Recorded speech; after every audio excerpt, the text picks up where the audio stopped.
सुलेमान अलैहिस्सलाम का जिक्र है। वो दाऊद अलैहिस्सलाम के वारिस थे, बेटे थे, और इन्हें परिंदों की बोलियां सिखाई गईं। जिन्नात और इंसानों के लश्कर का एक फौजी डिसिप्लिन के साथ इनके पास हाजिर रहते थे। वो जो उनका लश्कर था ना, उसमें इंसान भी थे, जिन भी थे, और उसके अंदर परिंदे भी थे। उनका लश्कर था, वो हमेशा उनके पास रहते थे। हजरत सुलेमान अलैहिस्सलाम गुजर रहे थे तो एक मकाम से आप गुजरे जहां चींटियां बड़ी कसरत के साथ थी। तो एक चींटी जो उन चींटियों की सरदार थी, उन चींटियों की बड़ी थी, और मुफस्सिरीन किराम ने यह भी लिखा है कि वो थी भी, एक आंख उसकी कोई नहीं थी, एक टांग उसकी कोई नहीं थी, लेकिन इस हाल में भी वो चींटी जो थी वो चींटियों की क़यादत कर रही थी। तो हजरत सैयदना सुलेमान अलैहिस्सलाम का लश्कर जब वहां से गुजरा तो वो कहने लगी, या अय्युहन नमल उदखुलू मसाकिनकुम, कहने लगी चींटियों अपने बिलों में घुस जाओ, कहीं ऐसा ना हो कि सुलेमान अलैहिस्सलाम का लश्कर बेदहानी में, सुलेमान का लश्कर तवज्जो ना करे और तुम्हें पाँव के नीचे मसल दे, लिहाजा इस तरह करो कि तुम अपने अपने बिलों में घुस जाओ। हजरत सुलेमान अभी 3 मील दूर थे, तमाम मुफस्सिरीन ने लिखा है 3 मील दूर थे। तो वहां से चींटी बोली तो कुरान कहता है कि हजरत सुलेमान उसकी बात सुन के हंस पड़े। फतबस्सम दाहिका, आप उसकी बात सुन के हंस पड़े कि देखो ये चींटी क्या कह रही है, जरा गौर करना बात पर कि हजरत सुलेमान 3 मील दूर फासले पर चींटी की बात भी सुन लेते।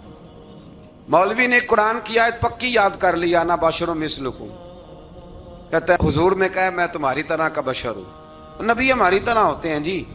तो वो तो 3 मील दूर चींटी की आवाज सुन लेते थे। इसके कान में चींटी रखो भला, इसे कहो कि बता भला क्या कहती है, वो जो बताएगा फिर दौड़ लगा देगा शायद। कान में रखो इसको, कहो बता चींटी क्या कहती। और अगर ये लफ्ज ना होते कुरान के कि जब उन्होंने सुना तो हंस पड़े, ये जुमले ना होते तो शायद इसको भी ना मानते, लेकिन हजरत सुलेमान ने सुनी चींटी की बात। और अब अगली बात कहने लगा हूं, बड़े खूबसूरत लफ्ज लिखे हैं मुफस्सिरीन ने, फरमाते हैं देखो एक चींटी ने एक जुमला बोल के, एक चींटी ने एक जुमला बोल के अपने कबीले की खैर खाई की, तो रब ने उसका जुमला भी कुरान में बयान फरमा दिया। तो जो सारी जिंदगी लोगों को जुमले बोल बोल के कहे रब रसूल की तरफ आ जाओ, तो अल्लाह क़यामत में उसकी बात को कायम नहीं फरमाएगा। जो भी किसी की खैर खाई करे वो एक जुमला बोल के करे, और हो भी चींटी, तो अगर अल्लाह उसका जिक्र कुरान में बाकी रखता है तो मैं और आप अगर किसी की खैर खाई करेंगे तो इंशाल्लाह जिक्र बाकी रहेगा। शर्त यह है कि करें खैर खाई, खैर खाई करो किसी की, एक जुमला बोल के भी करो, चींटी भी हो तो अल्लाह कुरान में जिक्र बाकी फरमा देता है। तो अल्लाह तबारक व तआला ने इस बात का जिक्र कुरान मजीद में फरमाया। इस पर कई कुछ लिखा है। इसी तरह से एक बात और लिखी है हमारे मुफस्सिरीन ने कि हजरत सुलेमान एक दिन ना इसी तरह निकले, कहत पड़ गया था, बारिश नहीं होती थी, तो हजरत सुलेमान बाहर मैदान में निकले दुआ करने के लिए, खुश्क साली थी। तो जब आप गए तो एक चींटी अपने पर फैला के दुआ मांग रही थी। तो रब करीम ने फरमाया सुलेमान आप वापस चले जाएं, बारिश आ जाएगी पर आएगी चींटी की दुआ पे। तो हज़रत सुलेमान ने अर्ज की, मौला मैं भी तो इतना लश्कर लेके आया हूं ना, तो चलो हमें भी दुआ कर लेने दे, तू चींटी की दुआ पे बरसा देना पर दुआ कर लेने दे। फरमाया नहीं, आप वापस जाएं, दुआ ना मांगे। या अल्लाह क्यों? फरमाया चींटी का दिल टूट जाएगा, वो तो कहेगी कि ये सुलेमान के लश्कर दुआ पे फिर बारिश आई है। तो आप ना करें ताकि उसके दिल में ये बात रहे कि नहीं मेरे रब ने मेरी दुआ पे बारिश फरमाई। आप जाएं, आज बारिश आएगी पर आएगी चींटी की दुआ पे। तो जो चींटी बारिश की दुआ करे कौम के लिए, अल्लाह अगर उसका जिक्र कायम रखता है तो जो अपनी कौम के लिए हिदायत की दुआ करे। और कभी कभी गर्दन झुका के देखा करो कि दिल में रसूलुल्लाह की उम्मत का दर्द कितना है। अगर कहीं हुजूर की उम्मत का दर्द है तो फिर इंशाल्लाह जिक्र क़यामत तक बाकी रहेगा, फिर इंशाल्लाह क़यामत तक आने वाली नस्लें भी आपका जिक्र करेंगी अगर हुजूर की उम्मत का दर्द सीने में मौजूद है। इसी तरह से फिर हजरत सुलेमान के लश्कर में ना एक हुदहुद नामी परिंदा भी था, लश्कर का कारकुन था परिंदा। हुदहुद गायब था। तो हजरत सुलेमान कहने लगे किधर गया वो हुदहुद? नजर ना आ जाया सख्त सजा दूंगा। यहां तो कोई अच्छी खबर लाएगा, क्योंकि वो हुदहुद परिंदा जाता था तो खबरें ला के देता था, वरना सजा दूंगा। उतनी देर में हुदहुद भी आ गया। तो ये परिंदे जो कारकुन होते हैं बड़े सियाने होते हैं, कभी बंदा नाराज हो तो सही खबरें ले आते हैं। तो सही खबर लेके आ गया। आते ही आके बैठा तो उसने हजरत सुलेमान अलैहिस्सलाम ने कहा कहाँ थे? अर्ज करने लगा हुजूर मैं मुल्क के सबा गया था, वहां एक औरत हुक्मरानी करती है, उसका नाम बिल्कीस है, बहुत बड़े तख्त पे बैठती है, 80 गज उसका तख्त लंबा है, 40 गज चौड़ा है, और शायद 80 मान के 80 टन उसका वजन है। तो हुजूर वो सूरज को पूछते हैं। हजरत सुलेमान ने फौरन खत लिखा, फरमाया जाके उसे मेरा खत दे दो कि यहाँ तो कलमा पढ़ के हमारी फर्मा बरदार बन जाए, वरना तैयार हो जाए, जो अल्लाह के गैर को पूछते हैं हम उनके खिलाफ जंग करेंगे। वो जब लेके गए ना खत, ये हुदूद गया तो वो मीटिंग कर रही थी, उसके वजीर मशीर सारे बैठे थे। इसने जाके खत फेंक दिया मलका बिल्कीस की झोली में। उसने खत पढ़ा तो डर गई, वजीरों को बुलाया। हजरत सुलेमान, कुरान कहता है हजरत सुलेमान ने कहा था खत फेंक के ना तो साइड पे होके सुनना वो क्या कहता। बंदों के लिए मना है, परिंदों के लिए जायज है। बंदों के लिए मना है साइड पे होके सुनना। हाँ, जिसकी जासूसी की ड्यूटी हो, कुफर की जासूसी की, उस बंदे के लिए भी जायज है। तो यहाँ एक तो वो परिंदे थे, दूसरा कुफर की जासूसी कर रहे थे। साइड पे होके सुनने लगे तो मलका बिल्कीस कहने लगी अब क्या करना है, ये खत आया है। तो वो कहने लगे हम तैयार हैं, आप हुक्म करें, हम लड़ने को तैयार हैं, लड़ेंगे। वो कहने लगी नहीं, तेजी ना दिखाओ। कुरान मजीद कहता है कि वो कहने लगी जब लड़ाइयाँ होती हैं तो शहर तबाह होते हैं, मुल्क खंडर बन जाते हैं, लड़ाई मसले का हल नहीं है। उन्होंने कहा कि मैं नबी हूं, एक दफा आजमा लेते हैं कि नबी हैं कि नहीं। माज़अल्लाह आजमा लेते हैं। कहा कैसे? कहने लगी तोहफे तो आए बेचते हैं, अगर माल पर दिल ललचा गया तो फिर नबी नहीं बादशाह है, और अगर माल पर दिल ललचाया ना तो फिर अल्लाह के कामिल बंदे। ये फर्क उसने उस वक्त बयान किया। उसने 500 कनीजें, 500 गुलाम, बड़े शानदार लिबास पहना के, 500 घोड़ा बड़ा तगड़ा, उसके ऊपर माल व असबाब रख के तैयारी करा के हजरत सुलेमान की तरफ भेजा। हुदहुद पहले से खबर लेके आ गया। हुजूर उसने ये प्रोग्राम बनाया है। वो जब आया सारा कुछ तो हजरत सुलेमान देख के जलाल में आ गए। फरमाने लगे उसे जाके कह दो तू मुझे क्या तोहफे भेजेगी, मेरे रब ने मुझे माला माल फरमाया हुआ है, उन्हें माला माल किया मेरे मालिक ने। जा उसे जाके कह तू क्या तोहफे देगी। जब रब देता है तो फिर कोई कमी ना ना वो नहीं छोड़ता। बंदे क्या दे सकते हैं? बंदे तो बेचारे 10 दे के तो 10 दिन उनकी आंखें नहीं खुलती। फरमाया मुझे अल्लाह ने जो दिया है क्या बात है उसके देने की। तो फरमाया उसे कहो या फरमाबरदार होके आ जाए या जंग के लिए तैयार हो जाए, हम उसे उसके शहर से जलील करके निकाल देंगे। उसने जाके जब पैगाम दिया तो और उन लोगों ने भी आके बताया कि वहां तो हम अजीब मंजर देख के आए हैं कि जानवर भी हाथ बांधे खड़े हैं, वहां तो जिन्नात, सरकश जिन्नात खड़े। वो बादशाह नहीं, वो नबी हैं। वो जो 500 गुलाम और 500 कनीजें गई थी, हवाल सुनाया आके। तो मलका बिल्कीस ने फिर खत लिखा कि मैं फरमा बरदार होके आ रही। माना क्या है? मैं कलमा पढ़ने के लिए आ रही। तो हजरत सुलेमान ने कहा भाई अब इस तरह करो, जरा फर्श बिछाओ। उन्होंने फर्श बिछाया, इस तरह का के ऊपर फर्श था, नीचे मछलियां तैर रही, लग रहा था दरिया है। ड्यूटी लगा दी, जिन्नात ने बिछा दिया। उधर हजरत सैयदना सुलेमान फरमाने लगे अब चूंकि मान के आ रही है तो उसे अपनी नबुव्वत की अलामतें भी दिखानी है। उसने तख्त बड़ा शानदार बनवाया था, और खवातीन में जो आदतें खवातीन वाली होती हैं वो जाती नहीं। वो 7 कमरों में ना पीछे अपना तख्त रख के तो 7 दरवाजे बंद करके आई। उस जमाने में एक रिवाज था, वो जुलेखा ने भी 7 दरवाजे मुकफ्फल के एक रिवाज था। एक कमरा, फिर कमरे के पीछे कमरा, फिर उसके पीछे कमरा, फिर उसके पीछे कमरा, और उसको बड़े मोटे ताले लगाए जाते थे। और फलसफा ये था कि एक ताला तोड़ेगा कोई तो जब तक सिपाही आ जाएंगे, और अगर उसके तोड़ने तक ना आए तो दूसरे के तोड़ने तक आ जाएंगे, और उसके तोड़ने तक ना आए तो 7वें तक तो आ ही जाएंगे। ये उन लोगों का नफसियाती मामला था, सोच थी।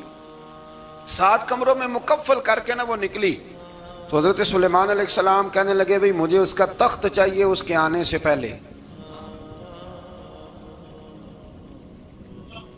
اس کے آنے سے اس واقعے کی کیا ضرورت تھی قرآن پاک میں؟ یہ کیا حاجت تھی یہ تخت والی ساری بات قرآن نے کیوں بیان کی؟ پوچھیں آپ اپنے دل سے بھی اور انکار کرنے والے منکرین سے بھی، اس کی کیا ضرورت تھی؟ وہ جو کہتے ہیں جی ولی کی کرامت کی کیا ضرورت ہے، سیدھی سیدھی نماز پڑھو، روزہ رکھو، حج کرو، زکوٰۃ دو، تو پوچھو ان سے ایک سورت نمل کے اندر اس ساری تفصیل کی کیا ضرورت تھی؟ ختم ہو گئی جب وہ کلمہ جو پڑھ رہی ہے، تو پھر اس سارے واقعے کو رب کیوں بیان فرماتا ہے؟ حضرت سیدنا سلیمان فرمانے لگے تخت چاہیے، اور چاہیے اس کے آنے سے پہلے۔ قال افریت من الجن، جنوں میں سے ایک بہت بڑا جن بولا، کہنے لگا حضور آپ کا یہ تخت برخاست ہونے سے پہلے لے آؤں گا۔ یہ جو آپ میٹنگ کر رہے ہیں نا، یہ آپ فیصلے ختم، کچھ نے لکھا صبح سے شام تک میٹنگ ہوتی ہے اور اس کو آنے میں پتہ نہیں کتنے دن لگیں گے، تو میں یہ برخاست ہونے سے پہلے، اور کچھ نے کہہ دیا آپ شرط کیوں لگاتے ہیں کہ صبح سے شام تک ہوتی؟ اس جن نے کہا دیا آپ 10 منٹ میں فارغ ہو جائیں، آپ فارغ ہوں گے تو تخت آ جائے گا۔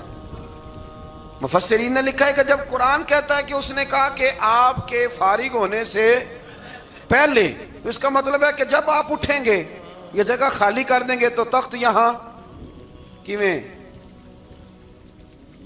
ہزاروں میل کا فاصلہ ہے، آ جائے گا، پر ہوائی جہاز پہ کارگو کرا کے، جی DHL کے ذریعے کیسے آئے گا؟ وہ آئے گا تو بس آئے گا۔ تو حضرت سلیمان کی تو بادشاہت تھی نا زمانے پہ، فرمانے لگے نہیں نہیں تو لیٹ ہے، تو لیٹ ہے، تو ہمیں جانتا ہی نہیں، ایٹ سٹ تے پکھڑا کوار گندل، اسی اور بھی بوٹیاں جاننے ہاں، یہ تو لیٹ ہے، ابھی ہماری طاقت اس سے زیادہ ہے۔ بڑی کمال بات لکھی ہے لکھنے والوں نے۔ ایک مفسر نے لکھا ہے کہ ابھی حضرت سلیمان نے غلاموں سے منگوایا ہے، اپنی بات کوئی نہیں کی، یہ حال ہے ان کے غلاموں کا، تو سردار کا عالم کیا ہوگا؟ حضرت سلیمان کہنے لگے بھی جلدی جائیے۔ قال الذی عنده علم من الکتاب انا آتیک بہ قبل ان یرتد الیک طرفک، تو اٹھا ان میں سے وہ جس کے پاس کتاب میں سے علم تھا، ساری کتاب کا بھی نہیں، علم من الکتاب، کتاب، وہ اٹھے جن کے پاس کتاب میں سے علم تھا، تو وہ اٹھ کے کہنے لگے حضور میں لے آؤں گا، کب؟ آپ کے آنکھ جھپکنے سے، آنکھ جھپکنے سے، بندہ تھا جن تھا، جن کی تو بات مانی نہیں انہوں نے، کیا کہا؟ آنکھ جھپکنے سے، میں آنکھ جھپکنے سے پہلے لے آؤں گا۔ تو حضرت سلیمان کہنے لگے تو ٹھیک ہے چل لا پھر، لا پھر۔ آنکھ جھپکنے سے بڑے ہی نہیں، پھر غصہ نہیں آتا ان پہ، پھر غصہ نہیں آتا۔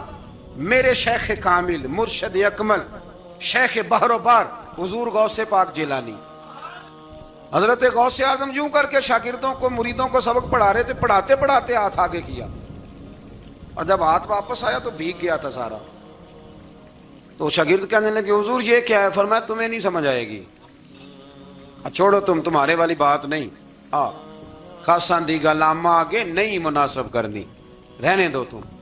کچھ وقت گزرا تو کچھ لوگ آ گئے، ابھی کلاس ختم نہیں ہوئی تھی، کپڑے بھیگے ہوئے ہو، وہ شاگرد پہلے ہی منتظر تھے، کہا تمہیں کیا ہوا؟ کہنے لگے دریا میں جا رہے تھے، اچانک ہچکولیں آنے لگے، تو ہم نے کوئی کسی بے عمل کا بازو تو نہیں نہ تھاما، ہم غوث اعظم کے ماننے والے ہیں، تو دریا میں کہا یا شیخ عبد القادر جیلانی شیئا للہ، اللہ کے راستے میں مدد کرو۔ تو کہنے لگے بس ایک ہاتھ ہی آیا ہے، اور یوں کشتی کھینچ کے باہر نکالی ہے۔ تو اب وہ شاگرد سارے چپ کر گئے، کہنے لگے جواب کیوں نہیں دیتے؟ انہوں نے کہا تم نے ہاتھ دیکھا ہے پہنچتا ہوا، اور ہم نے ہاتھ دیکھا یہاں سے جاتا ہوا، تم نے پہنچتا ہوا دیکھا ہے، تو ہم نے حضرت بہاؤالحق نقش بند بخاری، ان کی ایک مریدنی تھی، اوپر چبارے پہ کسی نے اس کی عزت پہ ہاتھ ڈالا، چبارے پہ اوپر والی منزل پہ، اس مریدنی نے اپنی عزت بچانے کے لیے چھلانگ لگا دی، جب وہ نیچے گر رہی تھی تو حضرت بہاؤالحق نقش بند بخاری پہنچ گئے، نیچے کوئی ایسا بندوبست کر دیا, کوئی چارپائی بچھا دی, کوئی ایسا جس پہ وہ آ کے آرام سے گری اور بچ گئی. حضرت صاحب کی طرف دیکھ کے کہنے لگی حضور آپ کب آئے؟ فرمانے لگے پتر جب تو چبارے سے چلی تھی تب میں بخارے سے چلا تھا. جب تو چبارے سے چلی تھی نا تب میں بخارے سے چلا تھا, اور تیرے نیچے آنے تک میں بھی پہنچ گیا ہوں. میں بھی مالی دا کم راکھی کرنا, پھل کچے ہون یا پکے, اے پیر مریداں دے سر تے ہی رہندا ہے. اے جھوٹے ہون یا سچے, یہ پکی غلامی کریں یا کچی کریں, پیر کی بھی مجبوری ہوتی ہے. کیا کریں, پیر مریداں دے سر تے ہی رہندا ہے. اے جھوٹے ہون یا سچے, کیا کیا جا سکتا ہے. لیکن نا نافرمان بیٹے کا بھی تو جائیداد میں حصہ ہوتا ہے نا. نافرمان بھی ہو تو جائیداد میں حصہ, تو چلو باپ ناراض رہے گا تو اللہ ناراض رہے گا, بات الگ ہے, پر جائیداد کا حقدار تو ہے نا, چاہے نافرمان ہی ہے. پیر مریداں دے سر تے ہی رہندا ہے. اے جھوٹے ہون یا. پھر وہ تخت آ گیا, حضرت سلیمان سے پوچھا یہ کیا ہے؟ قال ھذا من فضل ربی. فرمانے لگے کچھ بھی نہیں. حضرت سلیمان کہنے لگے یہ میرے رب کا فضل ہے. شاید سب مفسرین نے بڑی بڑی باتیں کی ہوں, پر یہاں ایک قاضی ثناء اللہ پانی پتی رحمت اللہ علیہ کا فقرہ میں پڑھ رہا تھا, بڑا مزہ آ رہا تھا. قاضی صاحب فرمانے لگے اس آیت پہ, قاضی صاحب کہتے ہیں جن پر نرا فضل تھا, ھذا من فضل ربی, نرا فضل. فرمایا ان کی تو اتنی طاقت ہے کہ وہ ہزاروں میل دور سے 80 گز لمبا 80 گز چوڑا تخت آنکھ جھپکنے سے پہلے لے آتے ہیں, اور جن کے بارے میں اللہ فرماتے ہیں بشر المؤمنین بِأَنَّ لَهُم مِّنَ اللَّهِ فَضْلًا كَبِيرًا. فرمایا محبوب اپنے غلاموں کو خوشخبری دے دیں, باقیوں پہ نرا فضل تھا, ان پر تو فضل کبیر ہے, ان پر تو بڑا ہی فضل ہے اللہ کا. تو فرمایا جن پر فضل کبیر ہو, ایک نہیں, اس پر میں بڑے دلائل دے سکتا ہوں. کرامات اولیاء پر میں بڑے ہی دلائل دے سکتا ہوں, بڑے. غوث اعظم رضی اللہ تعالیٰ عنہ کے بعد بادشاہ آیا تو کہنے لگا پیر تب مانوں گا جب سیب کھلائیں گے. سیب کا موسم ہی نہیں تھا. تو حضرت صاحب آتے ہی اسے کہنے لگے اب تو میری ولایت کو سیبوں پہ تو نہ تول, اب سیب کھلائے تو ولی, یا نہ کھلائے تو ولی کوئی نہیں, یہ تو اب میری ولایت کو سیبوں پہ تو نہ تول. تو حضرت صاحب نے یوں ہاتھ اٹھایا تو اللہ نے 2 سیب عطا فرمائے. تو وہاں جملہ ہے حضور غوث اعظم کا, فرمانے لگے اگر اللہ حضرت مریم سلام اللہ جو بنی اسرائیل کی ولیہ ہیں, ولی ہے نا, وہ نبی تو نہیں نا, عورت نبی نہیں ہو سکتی. فرمایا اگر اللہ انہیں بغیر موسم کے پھل دے سکتا ہے, میں تو محمد عربی کا نوکر ہوں. فرمایا اب نہ 2 سیب آئے تھے, تو وہ کہنے لگا میرے تو دل میں 1 سیب تھا نا, تو حضور غوث اعظم نے نا 1 سیب مجھے دیا, 1 میں نے کھایا تو 1 غوث پاک کھانے لگے.